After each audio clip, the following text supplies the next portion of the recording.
Assalamualaikum warahmatullahi wabarakatuh. Hamdan wa syukran lillah, salatan wa salaman ala rasulillah Muhammad ibni Abdillah. La hawla wa la quwwata illa billahil aliyyil azim. Amma ba'du.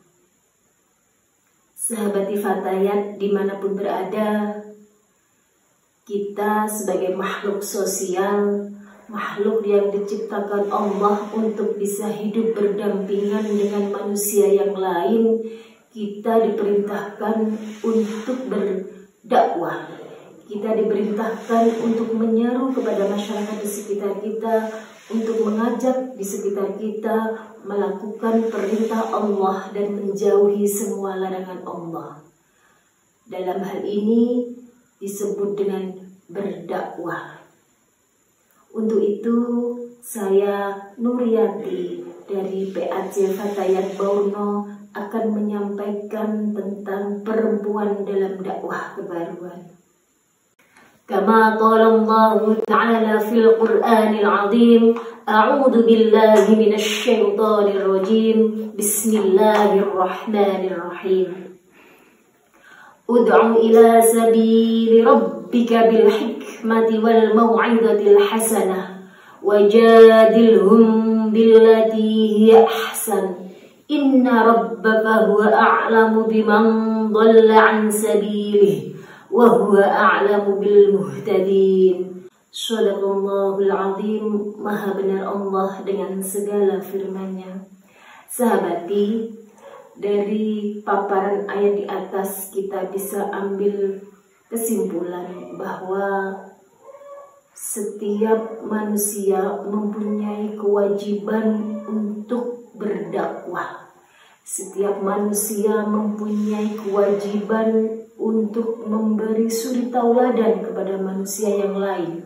Apalagi kita seorang perempuan, sahabat, kita dalam skala kecil bisa memberi contoh kepada anak kita, bisa memberi contoh kepada keluarga yang ada di rumah kita, dan dalam skala luas bisa memberi contoh kepada masyarakat di sekitar kita.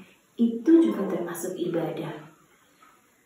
Akan tetapi pada era modern yang kian menggelora inilah kita harus bisa mengkaji bentuk dakwah kita yang lebih relevan, bentuk dakwah yang bisa diterima oleh semua kalangan masyarakat, dakwah yang tidak hanya bisa bermanfaat untuk anak dan keluarga kita saja, dakwah yang tidak hanya bisa bermanfaat untuk masyarakat di kanan kiri kita, tetapi kita harus mengemas dakwah kita agar bisa bermanfaat untuk skala yang lebih besar. Sahabati yang berbahagia, di era modern ini sebenarnya bisa menunjang kreativitas kita dalam berdakwah. Kita bisa memanfaatkan media-media sosial yang ada sekarang ini. Kita bisa menggunakan aplikasi-aplikasi yang sudah tersedia, baik itu melalui Facebook, baik itu melalui Twitter, baik itu melalui Instagram, baik itu melalui YouTube, dan yang lebih fenomenal sekarang adalah yang setiap orang bisa melihatnya dalam hitungan detik adalah media TikTok. Kita bisa mengisi semua media-media tersebut dengan konten-konten keislaman, dengan konten-konten fikih, dengan konten-konten kajian akidah Islamiyah yang beraliran ahli sunnah wal jamaah. Kenapa sahabati? Kalau kita tidak mengisi, kalau kita tidak menghiasi media-media tersebut, tidak menutup kemungkinan akan diisi oleh aliran-aliran selain dari aliran paham kita. Untuk itu sahabat, ini merupakan tantangan buat kita. Tantangannya adalah kita sebagai perempuan muda Nahdlatul Ulama harus bisa bersaing di era modernisasi saat ini. Sahabati, dari fenomena-fenomena yang ada di masyarakat, kebanyakan sekarang yang menghiasi media-media sosial itu adalah faham-faham di lain faham Ahlussunnah wal Jamaah. Kenapa sahabati? Karena kita kurang cepat, karena kita kurang mendominasi dalam melaksanakan syiar-syiar melalui media-media sosial yang ada. dari fenomena media sosial yang ada tersebut, peran apa yang bisa kita berikan? Kita sebagai perempuan muda Nahdlatul Ulama yang berada di bawah bendera Fatayat, apa yang bisa kita berikan? Apakah kita hanya melakukan selfie, kita hanya mengupload foto kita saja tanpa ada kemaslahatan untuk orang lain? Mari kita buat konten-konten keislaman, mari kita buat konten-konten keilmuan sesuai dengan font keilmuan kita masing-masing.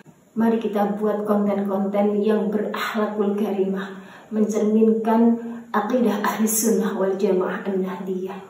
Demikian yang dapat kami sampaikan. Jalan-jalan ke pasar Borno, jangan lupa beli ikan. Saya Nuryati dari PAC Borno, izin dulu ingin berpamitan. Akhirul kalam, wallahul muwafiq ila aqwamit thoriq. Wassalamualaikum warahmatullahi wabarakatuh.